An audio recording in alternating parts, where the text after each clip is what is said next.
Hello नमस्कार, मी कृषाली blog चॅनलमध्ये तुम्हाला सगळ्यांचं परत एकदा स्वागत करते। तर मी आज आले आहे एक नवीन ब्लॉग घेऊन। आज आहे संडे आणि मी आज उठून चालले आहे बाहेर। तर मी चालले आहे लालबागला, कारण माझ्या मावशीला गौरी आहेत ना, तर त्यांचे मुखवटे, त्यांच्या बॉडीज वगैरे तर सगळं सामान घ्यायचं आहे। तर मी त्यांच्यासोबत चाललेले आहे। तर ते ऑलरेडी निघालेले आहेत खोपोलीवरून। आता मला इथून निघायचं आहे, तर मी पटकन काहीतरी खाऊन निघते। इन बिटवीन खूप कमी चान्सेस आहेत की मला काही शूट करता येईल।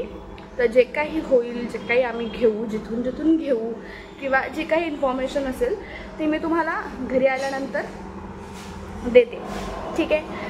आता ॲक्च्युली उशीर झाला आहे आणि मला ती ट्रेन नाही भेटणार, पण मला त्याच्यानंतरची पकडावीच लागणार आहे, कारण की जर ती मिस झाली तर मला 20 मिनिटानंतर ट्रेन आहे। तर ती रिस्क मी नाही घेऊ शकत, त्याच्यामुळे मी आता पटकन खाते आणि निघते। आपण भेटूयात नंतर।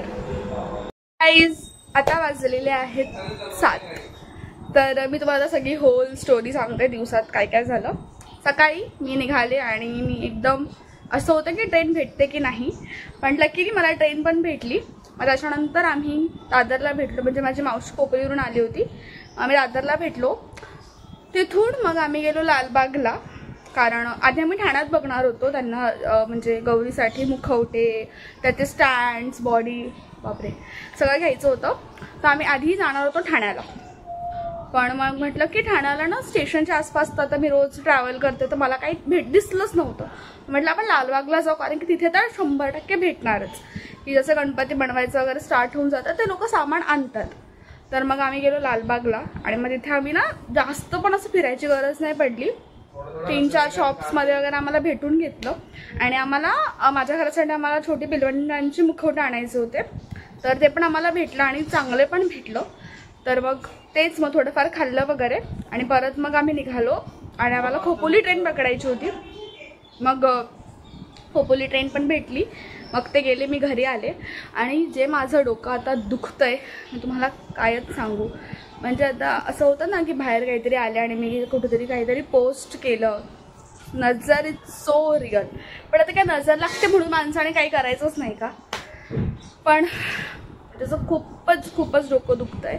तर आणि आज आमचा गणपती मला बुक करायचा, म्हणून मी आज जिमला पण नाही जाणार आहे। आज दुखायला लागला म्हणून मी आज जिमला पण नाही जाणार आहे, की कारण जरा थोडेफार गणपती बघायला लागतील की कसं काय आहे, कसे नवीन आलेले आहेत, कोणतं आवडतं आपल्याला।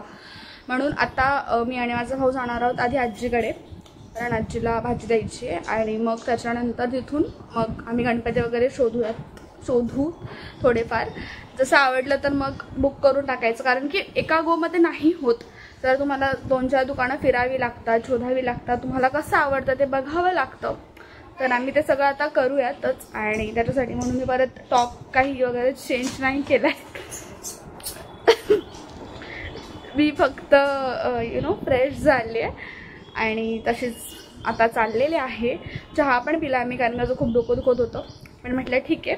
तर चला आता मी तुम्हाला, आम्ही जातो तर कोणते कसे गणपती आहेत किंवा आम्ही बुक करतो की नाही हे बघण्यासाठी हा ब्लॉग पुढपर्यंत बघत राहा, ठीक आहे। चला, तर गाईज मी आजीकडे गेले आणि आजीकडून नंतर आम्ही गणपती बघायला गेलेलो। तर आम्ही 1-2 दुकानामध्येच गेले, म्हणजे जे दुकानं फेमस आहेत की जिथे खूप चांगल्या मूर्त्या भेटतात असं।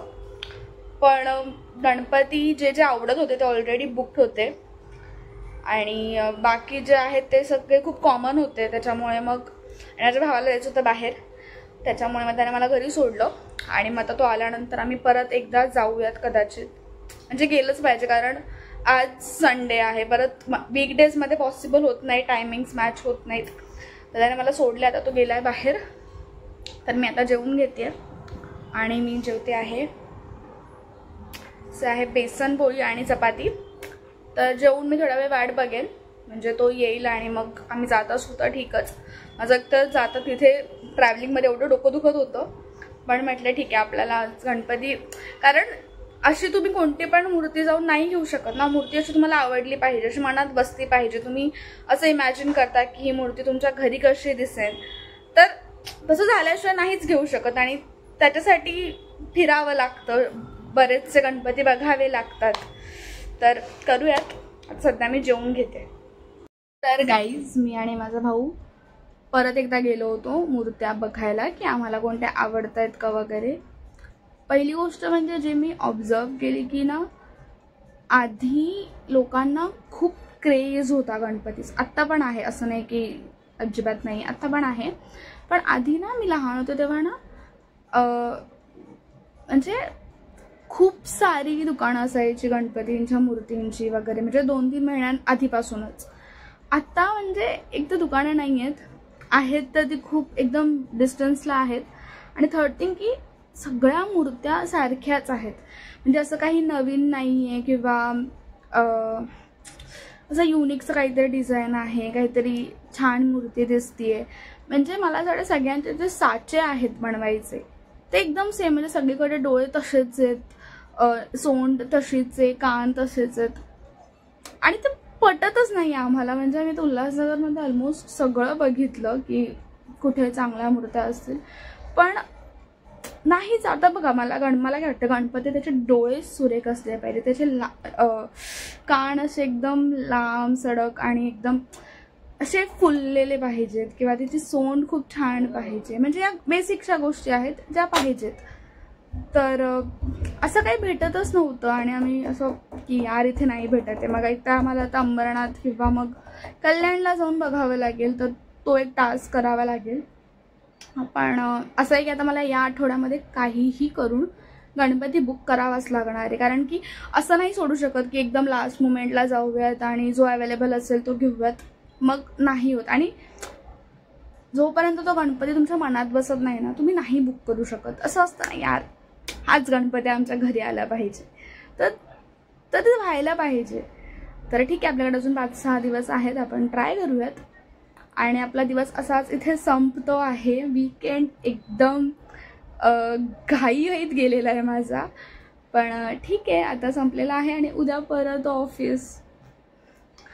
ऑफिस हा विचारच माझ्या मनात आणून मला असं नकोसं व्हायला लागतं. पण ठीक आहे, आता काय, आपल्याला जिथून पैसे मिळतात आणि आपण इंडिपेंडंट आहोत असं वाटतं आणि आपण आपल्या डिसिजन्स, आपले चॉईसेस घेऊ शकतो. सो त्या गोष्टीला आपण वाईट बोलायचं नाही. पण ठीक आहे, आजच्या दिवसासाठी एवढंच. जर तुम्हाला माझे व्लॉग्स आवडत असतील तर नक्की लाईक, कमेंट, शेअर करा. चॅनलला सबस्क्राईब देखील करा. उद्या परत भेटूयात आपण नवीन एका व्लॉगमध्ये. Bye bye.